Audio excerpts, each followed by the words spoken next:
हजरात, हम आज आपसे डॉक्टर मारंग बलोच जमाए बाकी मुकीद साथियों के केस के हवाले से मुखातिब है। इस प्रेस कॉन्फ्रेंस का मकसद इस केस के पस मंज़र, बलूचिस्तान में अदालती निज़ाम पर दबाव के असरात और बलोच सियासी असीरान के खिलाफ मुतबादिल कानूनी दफात के इस्तेमाल से मुतल्लिक आगाही फराहम करना है।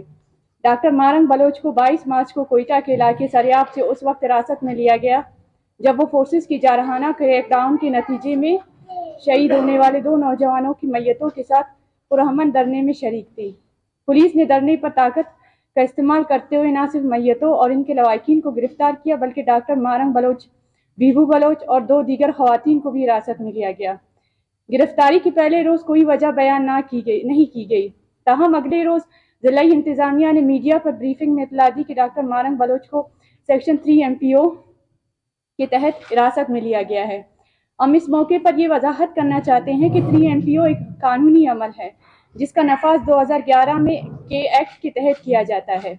इस एक्ट के मुताबिक डिप्टी कमिश्नर मुतलका फर्द को नोटिस के जरिए इल्जामात से आगाह करता है और अगर नोटिस फर्द तक ना पहुंचे तो अखबार में इश्तिहार शाया किया जाता है। इसके बाद हुकूमत अपने इल्जामात के सबूत पेश करती है और मुतलका फर्द को अपना दिफा करने का मौका दिया जाता है। अगर इल्जामात साबित हो जाए तो फिर गिरफ्तार किया जाता है और केस की नुमाइंदगी होम डिपार्टमेंट के जरिए की जाती है।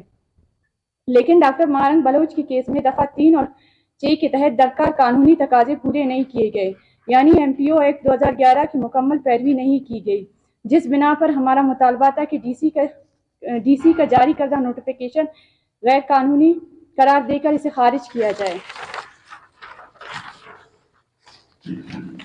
इस सिलसिले में हमने बलूचिस्तान हाई कोर्ट से रुजू किया और हमारी वकला टीम ने मुअज़्ज़िज़ अदालत के सामने केस की तमाम पहलुओं को वाजिया किया, जिस पर यही उम्मीद थी कि मुअज़्ज़िज़ अदालत कानूनी और आईनी तकाज़ों को पूरा करते हुए इस केस का फैसला सुनाएंगे। लेकिन अफसोस कि मुअज़्ज़िज़ अदालत हुकूमत के सामने अपनी आईनी और कानूनी इख्तियारात से दस्तबरदार हो गए। गुज़िश्ता 3 दिन से डॉक्टर मारंग बलोच के केस में फैसला मुतवक्का था। जुमरात के रोज दलाइल मुकम्मल होने के बाद जुम्मे को फैसला सुनाया जाना था, लेकिन रियासती दबाव की बिना पर मुसलसल ताखीर की गई। पीर के रोज भी फैसला सुनाया नहीं गया, जबकि आज अदालत को फैसला सुनाना था। इसके बरहक्स मुअज़्ज़िज़ अदालत ने केस को मजीद समाअत के लिए होम डिपार्टमेंट को मुंतकिल कर दिया। ये एक गैर मामूली और हैरानकुन इक़दाम है। कानूनी तकाजे पूरे किए बगैर अदालत के बजाय इंतजामिया को मामला भेजना इंसाफ के तकाजों के मुनाफी है। अगर अदालत हमारे खिलाफ फैसला भी सुना देती तो हमारे पास सुप्रीम कोर्ट जाने का कानूनी हक मौजूद होता। ताहम इस फैसले के नतीजे में अब हमारे लिए सुप्रीम कोर्ट का रास्ता भी वक्ती तौर पर बंद हो चुका है। होम डिपार्टमेंट की जानिब से बनाई जाने वाली कमेटी जो ब्यूरोक्रेट्स पर मुश्तमिल होगी, इस केस का फैसला करेगी। इस कमेटी के फैसले के लिए कोई मुकर्ररा मुद्दत नहीं, वो एक दिन ले या एक साल, कोई पाबंदी नहीं। अगर कमेटी का फैसला भी खिलाफ इंसाफ हुआ तो हमें दोबारा हाई कोर्ट से रुजू करना पड़ेगा और वहां से सुप्रीम कोर्ट तक जाना होगा। ये एक जानबूझकर बनाई गई पेचीदा राहदारी है जिसका मकसद सिर्फ ताखीर और इंसाफ से इनकार है। वाज़ेह रहे कि इस केस में डॉक्टर मारंग बलोच के साथ साथ DYC के दीगर कारकुनान की केसेस को भी शामिल किया गया है और इस फैसले का इतलाक इन तमाम केसेस पर होगा। मुअज़्ज़िज़ साफ़ी हज़रात, ये तमाम तफसीलात इस अमल की निशानदेही करती हैं कि इस केस में जानबूझकर ताख़ीर की जा रही है और कानूनी तकाज़ों को नज़रअंदाज करके गैर कानूनी इक़दामात को फ़रोग़ दिया जा रहा है। हम अदलिया, वकला, बरादरी और इंसानी हुकूक के अदारों से अपील करते हैं कि इस केस में इंसाफ के तकाजे पूरे करने में किरदार अदा करे। मजीद इस गैर कानूनी इक़दामात के खिलाफ DYC अपना आइंदा लाएअमल का ऐलान जल्द करेगी। सवाल ये है कि फरीक फैसला कैसे कर सकता है।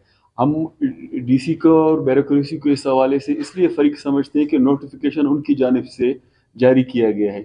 ऑलरेडी एक्ट में 15 दिन का मौजूद है लिमिटेशन जो गुजर चुका है और प्रोसीजर को उन्होंने अडॉप्ट नहीं किया। आप लोगों ने मीनवाइल देखा होगा, मीडिया पे भी एक रिपोर्ट आई थी कि जो डॉक्टर मारंग साहबा के पास गए हैं, उनको कहा कि हमारे साथ नेगोशिएशन करें।